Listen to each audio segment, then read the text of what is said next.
আসসালামু আলাইকুম সবাইকে। বর্তমানে আমাদের ভাবনার ক্ষমতা যেভাবে দিন, দিন হারিয়ে যাচ্ছে, ধরুন কেউ আপনাকে কোনো একটা কাজ দিল বা কেউ আপনাকে কোনো একটা টাস্ক দিল। সেই টাস্কটা হওয়ার পরে আপনার ১ম পার্সপেক্টিভ কী থাকে? আপনার ১ম চিন্তাভাবনা কী থাকে? আপনি সবার আগে ChatGPT, Gemini বা আদার যে AI গুলো আছে, এইখানে নিজের প্রশ্নটা দেন আরকি ওদেরকে, এবং সেখান থেকে আপনার একটা ওরা একটা অ্যান্সার দেয়, সেটার উপরে আপনি বেস করে ওই জিনিসটাকে করেন বা করার চেষ্টা করেন।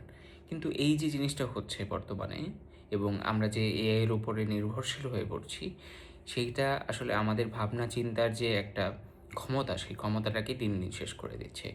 কিভাবে? কারণ আপনি যখন কোনো একটা কাজ করছেন, আপনাকে যখন কোনো একটা কাজ দেয়া হচ্ছে, কোনো একটা টাস্ক দেয়া হচ্ছে, সেই সময়টায় আপনি যখনই ওই টাস্কটা আপনার কাছে আসছে, আপনি চিন্তা করে দেখছেন যে এটা আমি আগে আর্টিফিশিয়াল ইন্টেলিজেন্স বা এআই এর কাছে গিয়ে খোঁজ নিয়ে দেখি যে ও আমাকে আসলে কী বলে। এরপরে আসলে আপনার ব্রেইন প্রসেস করতে শুরু করে। ও যখন কোনো বুলেট পয়েন্ট আপনাকে দেয়, ওইটার উপরে বেস করে আপনার একটা কনক্লুশন আসে।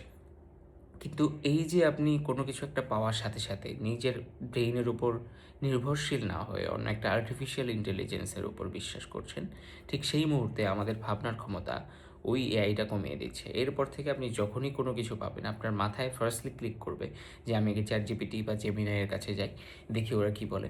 তারপরে আমি নিজের একটা অপিনিয়ন এখানে দিব। কিন্তু এই যে আগে যেরকম হতো, এআই আসার আগে আমরা নিজে থেকে কোনো কিছু পাওয়ার পরে ওটা নিয়ে চিন্তা করতাম, ভাবতাম।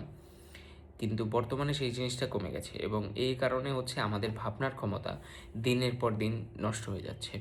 তো আর্টিফিশিয়াল ইন্টেলিজেন্স আসলে যে খুব বেশি খারাপ এমন না।